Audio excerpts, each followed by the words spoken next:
தேவதையின் ரகம் வெண்ணிலவ முகம்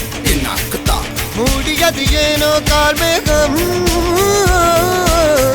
தேடல் ஒரு கண்ணில் மூடல் ஒரு கண்ணில் நாலாயிர கண்கள் சுகமாக அழகிய தாய்மொழி இவள்